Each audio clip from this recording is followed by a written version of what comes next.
Imagine the shockwaves that rippled through the political landscape when Sunil Jakhar, the president of the Bharatiya Janata Party BJP, penned a letter to the Election Commission of India, ECI, demanding a thorough investigation into the actions of Aam Aadmi Party AAP leader Manish Sisodia. The catalyst for this dramatic turn of events? A viral video where Sisodia allegedly advocates for winning elections through any means necessary. A stance that Jakhar argues is not only undemocratic, but also a clear violation of Indian laws. But here's where it gets controversial. Jakhar's letter doesn't just stop at allegations. It delves deep into the specifics of Sisodia's speech, interpreting each word as a potential threat to the democratic process.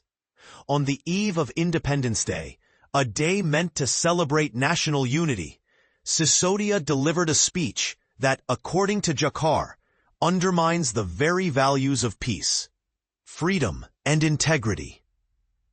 The speech included terms like Saam, Daam, Dand, Bhed, Such, Jut, Sawal, Jawab, Ladai, Jagda, each of which Jakhar interprets as a sinister plan to manipulate the electoral process. Let's break down these terms to understand the gravity of the situation. Saam, for instance, refers to the misuse of government machinery to pressure or coerce voters.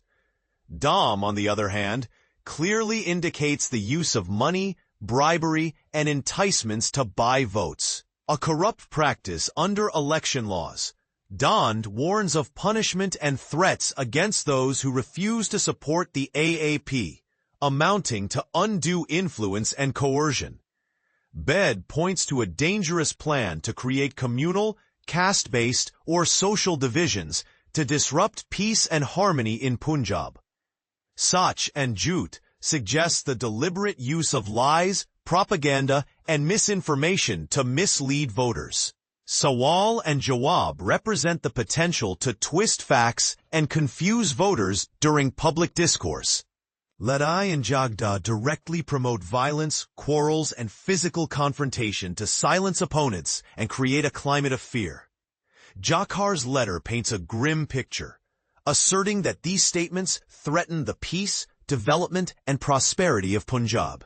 They provide evidence of a clear intent to engage in corrupt practices, intimidate voters, incite hostility, and disturb public peace. Jakhar argues that these acts constitute serious offenses under the Representation of the People Act, 1951, including bribery under Section 123(1), undue influence under Section 123(2), and promoting enmity under Section 123(3)(a).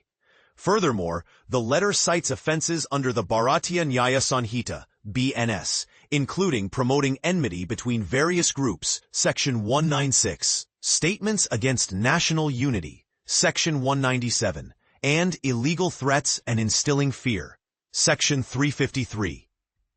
Jakhar notes that such behavior is considered a corrupt practice and should lead to disqualification from contesting elections under Section 8.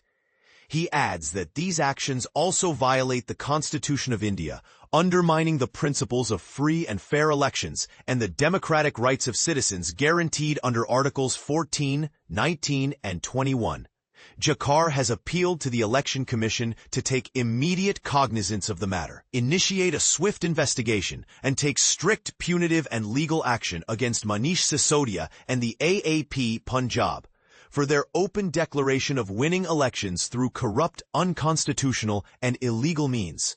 He has demanded that an FIR be filed against Sisodia's statements, which are equivalent to offenses under the Representation of the People Act and the Bharatiya Nyaya Sanhita. He has also asked that Sisodia be disqualified from contesting any future elections in India and be barred from giving political or public speeches, as his behavior and statements pose a serious threat to the sanctity of elections, social unity, and the democratic framework. And this is the part most people miss. Jakhar's letter raises critical questions about the integrity of our electoral process and the responsibility of political leaders to uphold democratic values. It invites us to ponder How far are we willing to go to ensure that our elections remain free and fair? Do we, as citizens, have a role to play in holding our leaders accountable for their words and actions? The debate is open, and your thoughts are welcome in the comments below. Let's discuss.